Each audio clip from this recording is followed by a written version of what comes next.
आज तारीख की मजलूम तरीन कौम अपना वतन छोड़कर अजनबी सरजमीन पर जा रही है। ताज़ा तरीन अपडेट्स के साथ आपकी मेज़बान हिरा आपकी खिदमत में हाजिर है।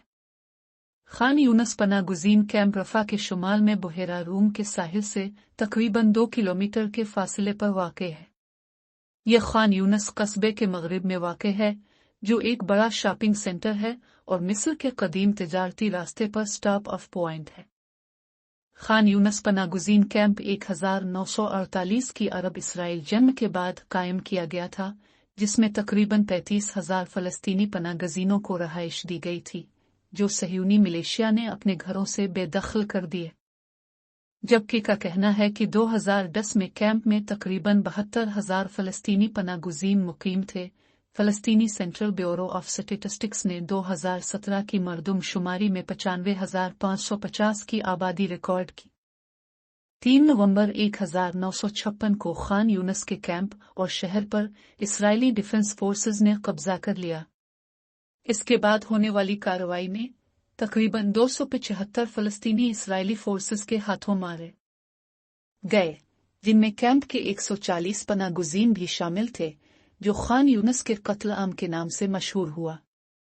रिहायशियों का कहना थी कि ज्यादातर हलाकतें जंग के खत्म होने के बाद हुई। फौज मुश्तबा मुसल्लह अफराद के घरों की तलाशी ले रही थी। ताहम इस्राएली हुकाम का कहना है कि यह हलाकतें कैंप के रिहायशियों की मुज़ाहमत का नतीजा थीं। के मुताबिक इस्राएली फौज की कार्रवाइयों के नतीजे में कैंप के बहुत से मकीन अपने घरों से महरूम हो गए थे। ने 2000 की दहाई के अवाइल में तामीर की कोशिशें शुरू की, लेकिन हमास के इलाके पर कब्जे के बाद इसराइल की तरफ से गजा की पट्टी पर मुसल्लत करदा नाकाबंदी की वजह से काम बड़ी हद तक रोक दिया गया थी।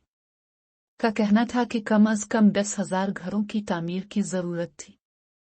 मकबूजा फ़लस्तीनी इलाके की सूरत हाल। खान यूनस मुहाजिर कैंप, गजा। तकरीबन 3,84,200 अंदरूनी तौर पर बेघर अफराद गजा की पट्टी के मशरिक, खान यूनस और रफा इलाकों में की 90 पनागाहों में पना ले रहे थी। गजा के इलाके के जुनूब मगरिब में मुसलसल बमबारी की वजह से जुनूबी इलाकों में बेघर अफराद की तादाद में 16,000 का इजाफा हुआ थी, जिनमें से निस्फ से ज्यादा इजाफा रफा में हुआ थी। 7 अक्टूबर 2023 के बाद से इसराइल और मकबूजा फ़लस्तीनी सरजमीन में बढ़ता हुआ बहरान बड़ी तादाद में शहरियों की हलाकतों और जख्मियों का सबब बना था।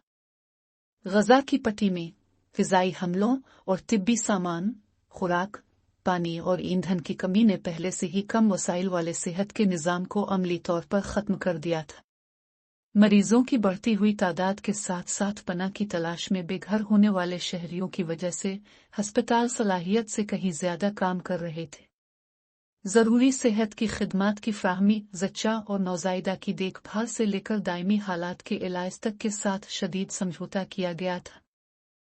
गजा की नाकाबंदी की वजह से कैंप में मौजूद तकरीबन तमाम पनाह गज़ीनों के लिए जिंदगी मुश्किल हो गई थी, जिसकी वजह से समाजी इक्तिसादी हालात में ड्रामाई तौर पर बिगाड़ पैदा हुआ था, जिसमें मुसलसल बढ़ती हुई बेरोजगारी और गुर्बत की शरह भी शामिल थी। बहुत कम खानदान अपने लिए मुहैया कर सकते थे और आबादी का एक हैरान कुन तनासुब की खुराक और नकद इमदादी प्रोग्राम पर मुनहसर था। जैसा कि गजा की पट्टी के दीगर कैंपों में होता है, बुनियादी हिफ्ज़ान सेहत एक और बड़ी तशवीश का बाइस था, जिसमें कैंप की 90% पानी की फ्राहमी इंसानी इस्तेमाल के लिए मौजू नहीं।